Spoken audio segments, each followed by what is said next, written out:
Good morning students, welcome back to my YouTube channel Guru Miles Ahead.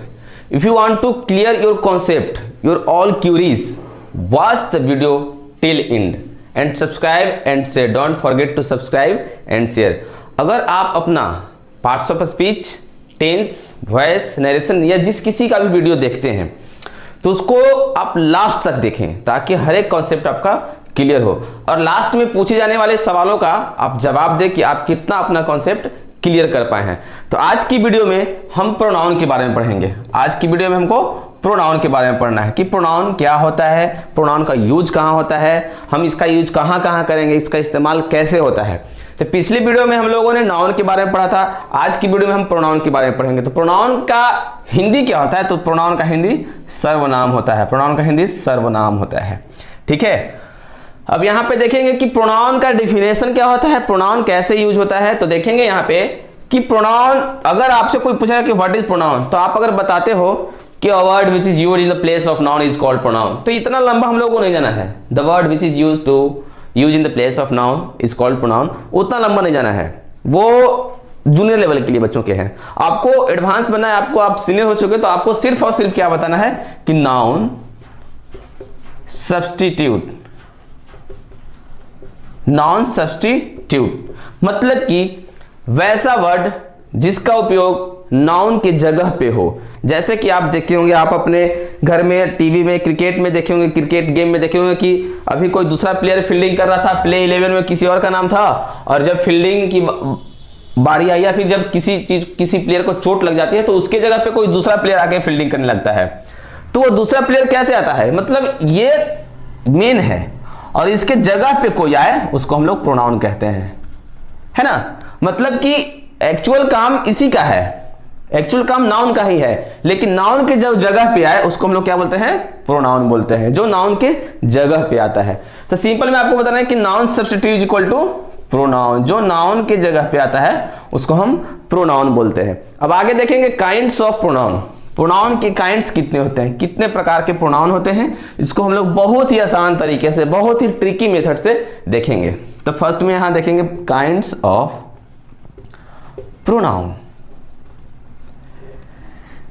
यहां पे लिख लेंगे कि there are 10 kinds of pronoun.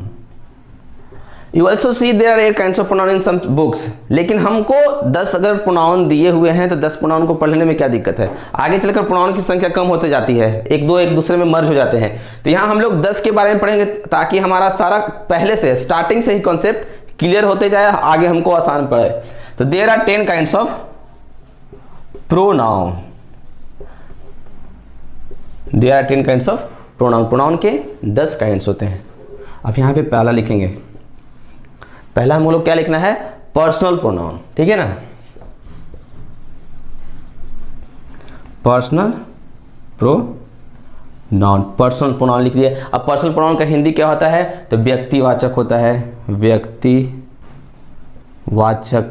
है ना। व्यक्तिवाचक सर्वनाम अपना खुद से इन्वॉल्व करते जाएंगे, इंक्लूड करते जाएंगे। दूसरा क्या होता है कि पॉजिटिव, दूसरा होता है प्रोनाउन। अब सारे हमको जितने भी प्रोनाउन है सबका हमको हिंदी लिखना है। तो पॉजिटिव प्रोनाउन क्या होता है, तो पॉजिटिव प्रोनाउन अधिकार जताना है किसी पे, किसी चीज पे अधिकार जताना, यानी कि अधिकार वाचक, अधिकार वाचक। थर्ड में आइए, तो थर्ड क्या होता है, तो थर्ड क्या होता है, थर्ड कौन सा प्रोनाउन है, तो थर्ड होता है रिफ्लेक्सिव, रिफ्लेक्सिव प्रोनाउन। अब सबका हम बताए ना कि सबका हमको हिंदी ही जानकर, हिंदी लेकर चलना है। तो रिफ्लेक्सिव मतलब होता है निजवाचक, निजवाचक। अगर आप हिंदी साथ में लेकर चलेंगे तो आपका और भी कॉन्सेप्ट आसान पड़ेगा। ऐसा नहीं कि सारे जो बच्चे वीडियो देखते हैं वो सारे इंग्लिश ही मीडियम से होते हैं, बहुत सारे बच्चे बिहार बोर्ड से होते हैं, बहुत सारे बच्चे लोकल स्कूल से भी होते हैं। तो हिंदी को लेकर चलना है ताकि आपका हर एक कॉन्सेप्ट क्लियर होता चला जाए, क्लियर होता चला जाए। अब क्या होता है, इम्पैथिक, फोर्थ में होता है इम्पैथिक, इम्पैथिक प्रोनाउन। तो इम्पैथिक प्रोनाउन का मतलब क्या होता है, बलवाचक, किसी पे प्रेस करना, बलवाचक, बलवाचक। ठीक है ना। अब यहाँ पे फिफ्थ में देखेंगे, फिफ्थ में क्या होता है, हम आपको बताएं कि 10 प्रोनाउन होता है। तो फिफ्थ में क्या होता है, तो फिफ्थ में होता है demonstrative,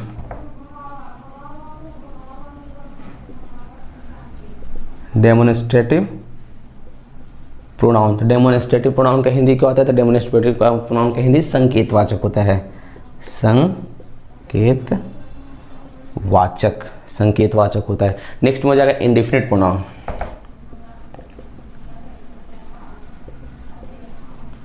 indefinite pronoun. Indefinite pronoun का क्या होता है?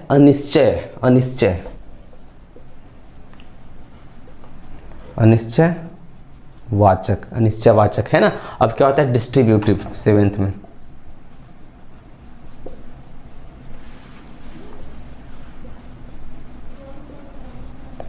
डिस्ट्रीब्यूटिव प्रोनाउन का हिंदी होता है व्यष्टिवाचक, है ना, व्यष्टिवाचक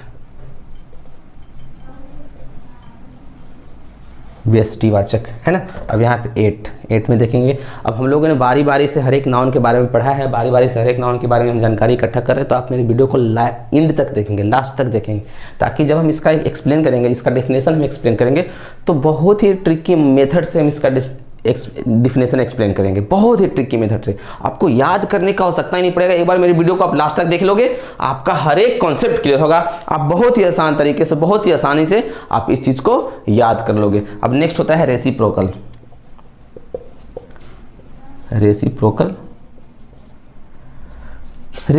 प्रोनाउन। तो रेसिप्रोकल प्रोनाउन का हिंदी क्या होता है? तो रेसिप्रोकल प्रोनाउन का हिंदी होता है परस्पर संबंध परस्पर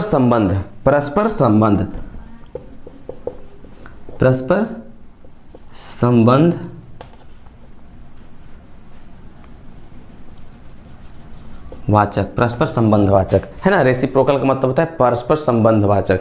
ठीक है। फिर होता है रिलेटिव। फिर होता है क्या? 9th में होता है रिलेटिव प्रोनाउन। तो रिलेटिव प्रोनाउन, तो रिलेटिव मतलब तो रिलेशन, तो संबंधवाचक। इसमें भी सिर्फ संबंधवाचक।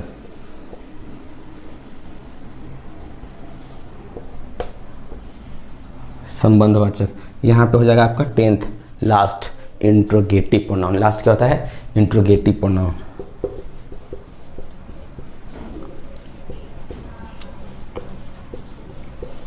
इंट्रोगेटिव प्रोनाउन से आप खुद से समझते हैं, यानी कि प्रश्नवाचक। अब यहाँ पे हम लोगों ने काइंड्स ऑफ नाउन के बारे में देखा। काइंड्स ऑफ नाउन मतलब नाउन क्या होता है, प्रोनाउन क्या होता है। तो नाउन की वीडियो में हम लोग को नाउन को अच्छे जिस तरह से क्लासिफाइड किए थे, इन द सेम वे हम काइंड्स ऑफ प्रोनाउन को भी क्लासिफाइड करेंगे। मतलब कि पर्सनल प्रोनाउन व्यक्तिवाचक है ना, जो किसी खास व्यक्ति को बताता है। अधिकार, पॉजिटिव अधिकार, जिसपे अपना अधिकार कोई जताता है। तो इन सारों को, इन 10 को हम बहुत ही छोटे छोटे डिफिनेशन में, जिस तरह से हमने प्रोनाउन का डिफिनेशन 2 वर्ड में बताया कि pronoun noun substitute is called pronoun, तो इन द सेम वे हम इन 10 का बहुत ही छोटी छोटी माध्यम से, बहुत ही छोटे डिफिनेशन के साथ इंक्लूड करेंगे। अब हम इसके बाद देखेंगे classified of kinds of pronoun, classification of kinds of pronoun. आप मेरा वीडियो को बस एंड तक देखना, ताकि हर एक कॉन्सेप्ट, वीडियो का हर एक कॉन्सेप्ट आपका क्लियर होगा। ठीक है। अब यहाँ पे देखेंगे classification of pronoun. Classification of pronoun. Now we will classify pronoun. अब हम लोग को प्रोनाउन को क्लासिफाइड करना है कि प्रोनाउन का काइंड्स का डिफिनेशन क्या होता है और प्रोनाउन का काइंड्स का यूज कहाँ होता है। तो हमने यहाँ पे सारे प्रोनाउन के काइंड्स को लिख रखा है 1 to 10, और सारे का डिफिनेशन भी लिख रखा है और एग्जाम्पल भी लिख रखा है।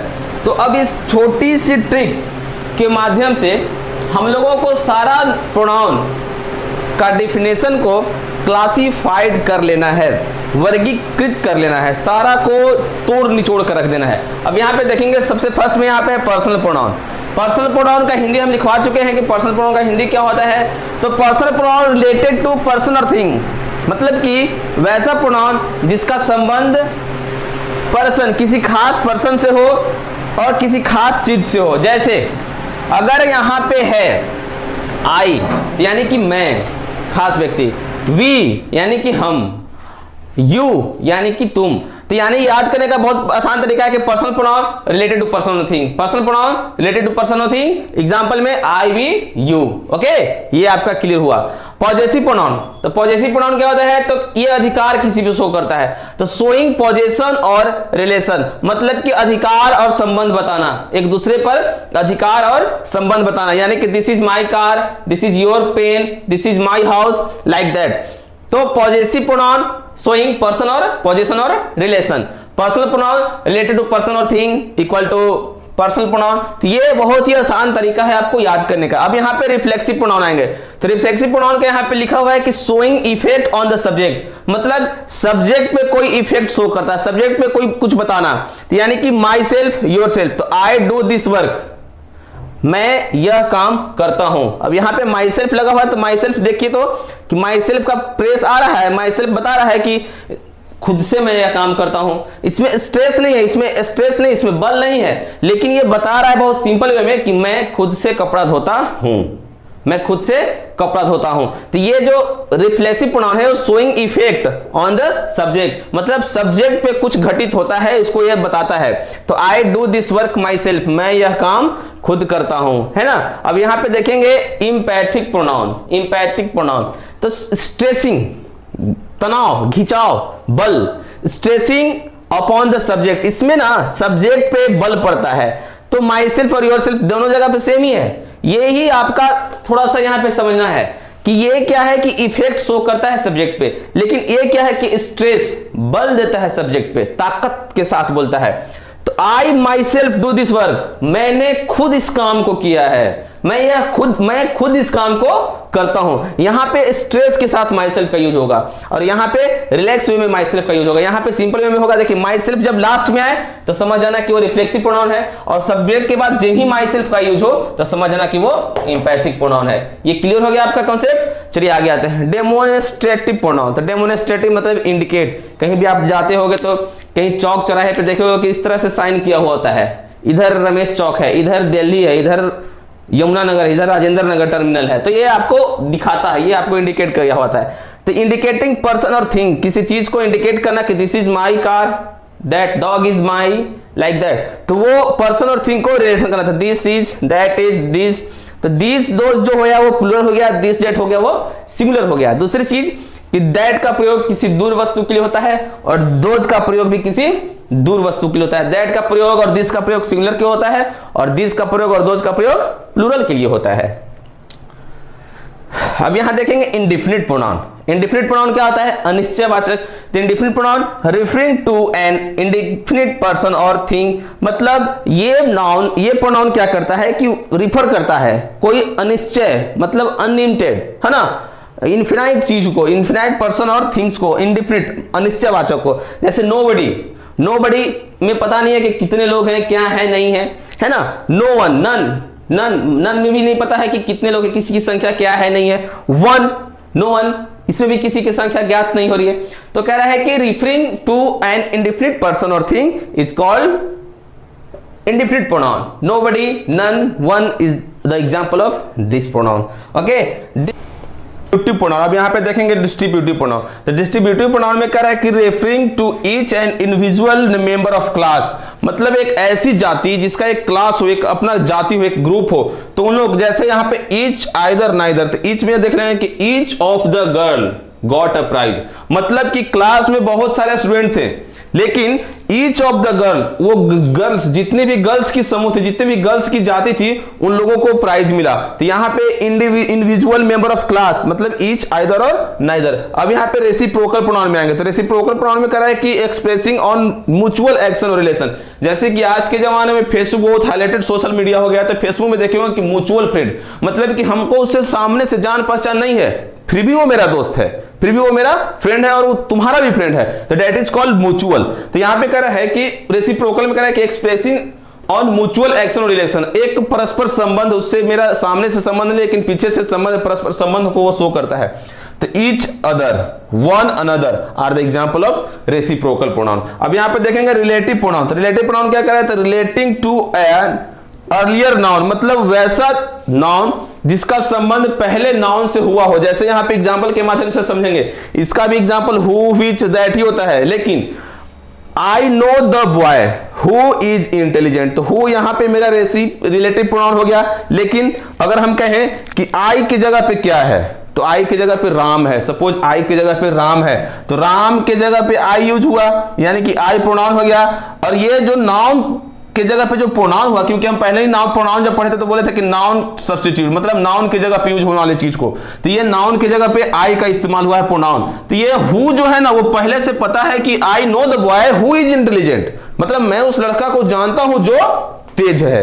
तो ये आपका हो गया रिलेटिव, संबंध बता रहा है। हु क्या कर रहा है कि संबंध बता रहा है किसके साथ, कि नाउन की जगह पे यूज हुए नाउन की जगह पे यूज हुए प्रोनाउन को बता रहा है कि मैं उस लड़का को जानता हूं जो तेज है। अब यहां पे इंट्रोगेटिव प्रोनाउन, इंट्रोगेटिव मतलब समझ में आ रहा है कि word which is used to ask a question, वैसा वर्ड जिसका इस्तेमाल क्वेश्चन पूछने के लिए किया जाता हो। तो यहां पे देखिए used to ask a question, कोई भी क्वेश्चन पूछने के लिए। तो यहां पे who, which, what is your name, who is the intelligent boy, when do you get up early in the morning, why are you crying like that. हम लोग इंट्रोगेटिव प्रोनाउन का इस्तेमाल क्वेश्चन पूछने के लिए करते हैं। अगर इस वीडियो में आपको कहीं भी प्रॉब्लम होगी तो आप मुझे कमेंट बॉक्स में कमेंट करेंगे, अपना क्यूरी कंप्लीट करेंगे। हमारे वीडियो को लास्ट तक देखेंगे, सब्सक्राइब करेंगे और शेयर करेंगे। वेट थोड़ा सा वेट करेंगे। देखेंगे यहाँ पे कि हम सारे नाउन को क्लियर कर चुके हैं। तो अब आपको हम 2 क्वेश्चंस दे रहे हैं, 2 क्वेश्चंस का आपको हमको कमेंट बॉक्स में इसका आंसर देना है। तो क्वेश्चंस क्या है, तो यहाँ क्वेश्चन देखेंगे कि आई हैव 2 पेंसिल